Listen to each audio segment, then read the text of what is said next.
Michael Jordan was the most complete basketball player that's ever lived. Mm-hmm. Complete. Mm-hmm. Like Kareem was just as effective. Mm-hmm.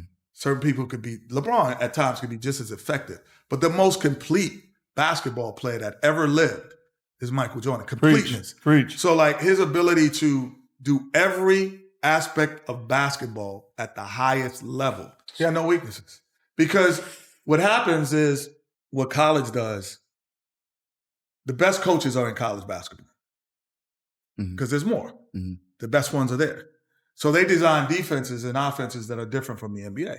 So you learn how to play against a zone defense. You learn how to play against a man-to-man, 1-3-1, 2-1-2. You know different defenses.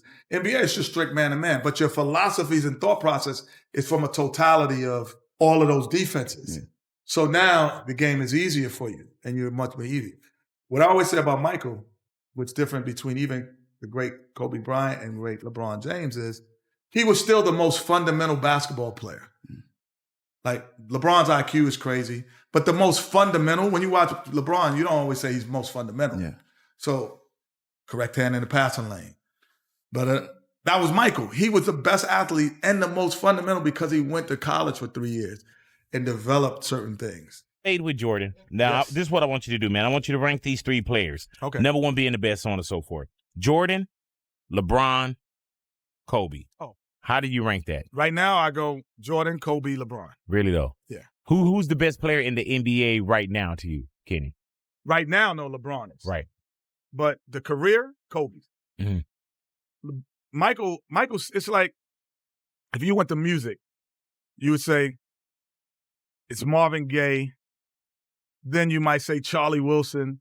Then you say, okay, R. Kelly, but he emulated what they did. Right. Michael Jordan was what Marvin Gaye was. Like he set the Right. he set the table of what it was. These are the So, comparisons. Yeah, right. So he put the blueprint down, so it's easy to kind of follow the blueprint after it's put. Michael cut his own blueprint that we hadn't seen before.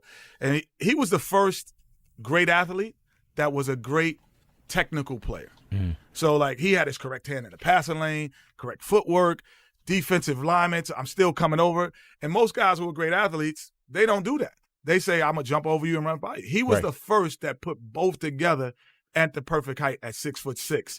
So he could play with the big guys. He could play with the small guys. He was fast enough and he was big enough. The complete basketball player ever built was Michael Jordan. I heard that. So Ever. you'll go Michael Jordan, Kobe Bryant, LeBron. I would go Michael Jordan, Ooh. Kobe. You see how, Right. I He delayed that? went down See how I on that. delayed? You see how I delayed Right. that response?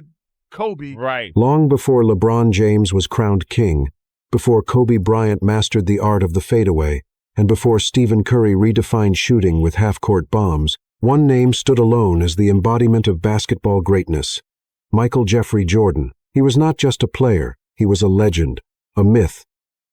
The absolute standard by which all others are measured. Players from his era, teammates and rivals alike, unanimously agree that no one could touch Jordan. His dominance was not a matter of opinion. It was an undeniable fact, etched into the history of the game. This discussion transcends mere statistics or career longevity. It's not about counting points, rebounds, or championships. It's about impact raw, transformative impact. Michael Jordan didn't just play basketball, he reshaped it, leaving a legacy so profound that every player since has been chasing his shadow. Kenny Smith, with his characteristic fervor, has made this clear. Jordan isn't merely the greatest of all time GOAT. He is the blueprint, the foundation upon which the modern NBA was built, the unmatched dominance of the 1,982nd and 1,992nd. In the late 1,982nd and early 1,992nd, the NBA was a battleground of titans: Larry Bird's Celtics, Magic Johnson's Lakers, Isaiah Thomas's Pistons. Yet, even in this era of giants, Jordan stood alone. His peers didn't just respect him, they revered him. Larry Bird, a legend in his own right, famously declared, "That's God disguised as Michael Jordan." After Jordan torched the Celtics for 63 points in a 1986 playoff game, Magic Johnson, whose Showtime Lakers defined an era, admitted that Jordan had surpassed them all. This wasn't hyperbole. It was a recognition of a force that bent the league to his will. Jordan's presence was transformative. His athleticism was otherworldly. His ability to hang in the air, defy gravity, and deliver dunks that seemed to pause time. But it wasn't just his physical gifts. His skill set was unparalleled. A deadly mid-range jumper, a lockdown defender who could guard multiple positions, and a clutch performer who thrived under pressure. His aura was so commanding that opponents felt defeated before the game began. The NBA, recognizing his dominance, adjusted rules widening the lane, cracking down on physicality to try to level the playing field, yet Jordan remained untouchable. Contrast this with today's game. LeBron James, for all his brilliance, has never faced a nemesis of the caliber Jordan encountered. The Bad Boy Pistons, led by Isaiah Thomas and Bill Laimbeer, made it their mission to physically break Jordan with elbows, body slams, and relentless aggression. These were not just games.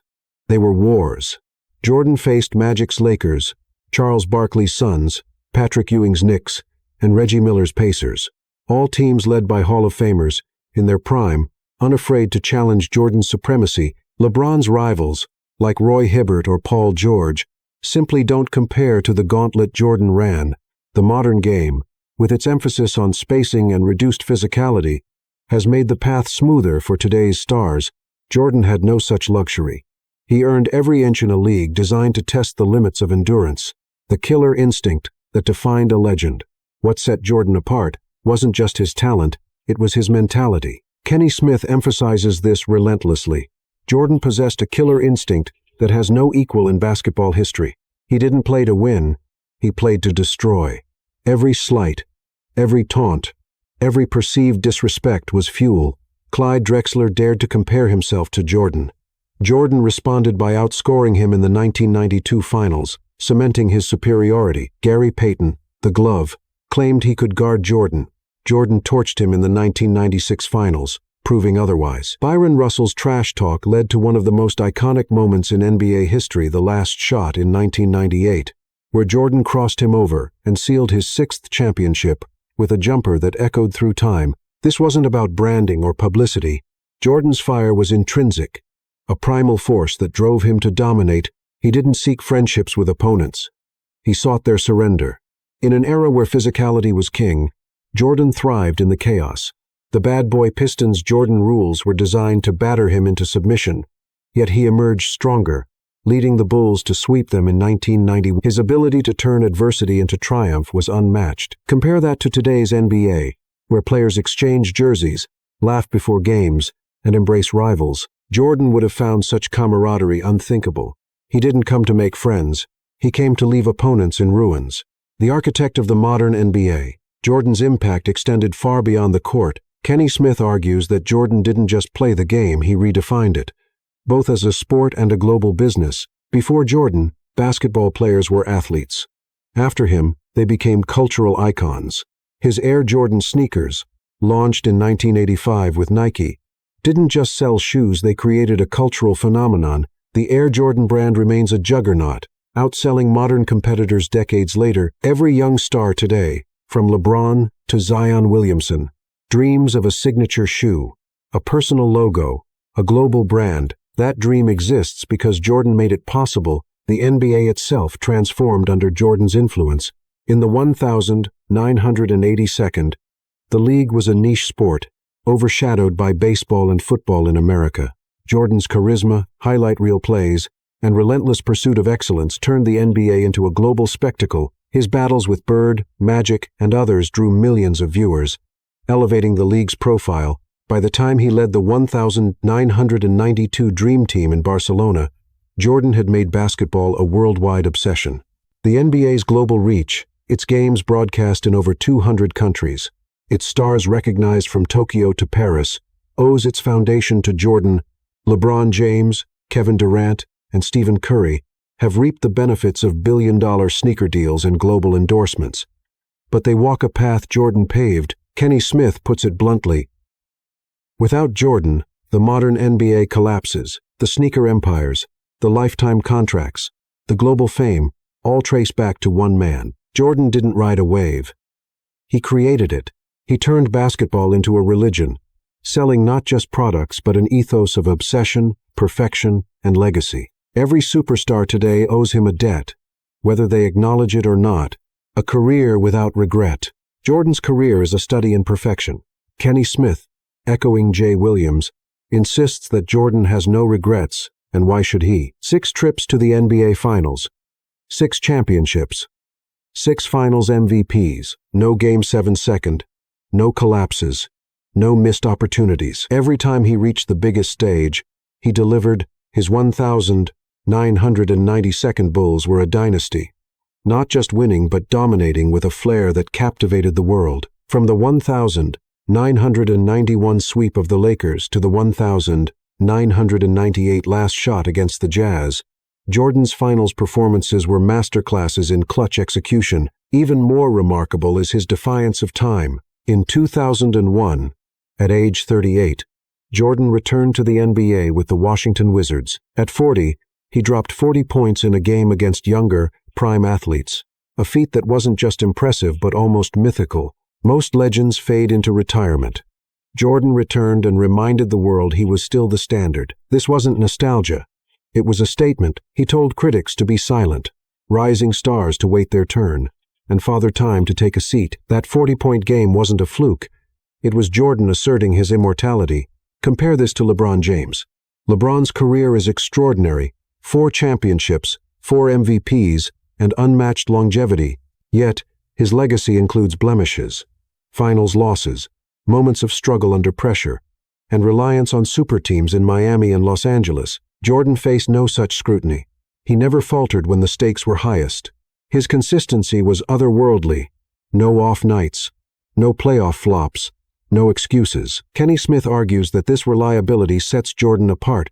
In an era where narratives shift with every missed shot, Jordan needed only a basketball to silence doubters. His game spoke louder than any commentator could. The originator, not the imitator. Kenny Smith draws a sharp line between originator and imitator. Jordan didn't follow a blueprint.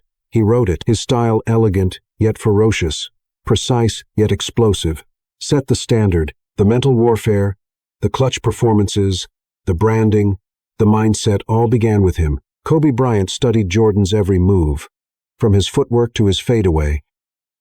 But even Kobe admitted he was following a master. LeBron James racks up assists and triple-doubles, but his versatility, while remarkable, lacks the singular intensity Jordan brought. Stephen Curry's shooting revolutionized the game, but his style is an evolution of a league Jordan elevated. Jordan operated in an era with no safety net. The 1,982nd and 1,992nd NBA was unforgiving, physical, relentless, and devoid of the player-friendly rules that protect today's stars. Hand-checking, hard fouls, and trash talk were the norm. Jordan didn't just survive this environment. He thrived, turning every challenge into a chance to assert dominance. When Kenny Smith says LeBron never faced a true nemesis, he's not diminishing LeBron's achievements, he's highlighting the difference in eras. The Pistons, Knicks, and Pacers of Jordan's time were built to destroy. LeBron's Eastern Conference rivals, like the Pacers or Raptors, lacked the same ferocity, a global legacy questioned at home. Perhaps the most poignant part of Kenny Smith's commentary is his frustration that Jordan's greatness is celebrated more abroad than in America.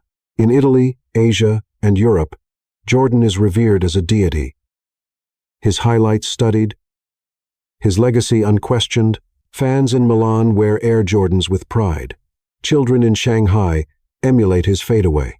Arenas in Paris echo his name. Yet, in the United States, the country he put on his back, Jordan's legacy is debated, diluted by comparisons to LeBron, Kobe, or others. This, to Kenny Smith, is not just wrong, it's a betrayal of basketball's soul. The numbers don't tell the full story. No statistic can capture how Jordan shifted the culture, inspiring generations of players, fans, and even coaches. His commercials, Nike's Be Like Mike, Gatorade's iconic campaigns weren't just marketing, they were cultural touchstones. His competitive fire, seen in moments like the 1,997 flu game, where he scored 38 points while battling illness, became the stuff of legend.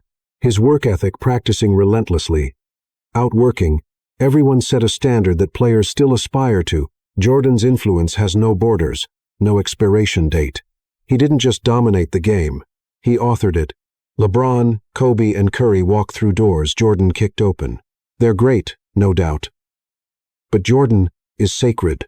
His name resonates louder than any other, not just in basketball but in global culture. To reduce his legacy to a debate over rings or stats is to miss the point. He wasn't just a player. He was the moment, the movement, the standard, a plea to remember. Kenny Smith's passion isn't about nostalgia. It's about truth. Forgetting Jordan's impact is like erasing the heartbeat of basketball. He built the modern NBA, its global reach, its cultural weight, its economic power. Every sneaker deal, every endorsement, every packed arena owes a debt to him. To question his greatness is to question the foundation of the game itself. Across the world, fans understand this. In Europe, Asia, and beyond, Jordan is not just a chapter in history. He's the cover, the foundation, the blueprint. He's not just the past. He's the present standard and the future dream. Kenny Smith's plea is simple. Stop debating the man who built this kingdom. His 6 rings, earned through blood and battle, carry a weight no one can match. His legacy, forged in an era of giants, remains untouchable. Michael Jordan didn't follow a path. He carved one. He didn't chase greatness. He defined it. And as Kenny Smith reminds us, he isn't just the greatest, he's the mold, unbroken and eternal.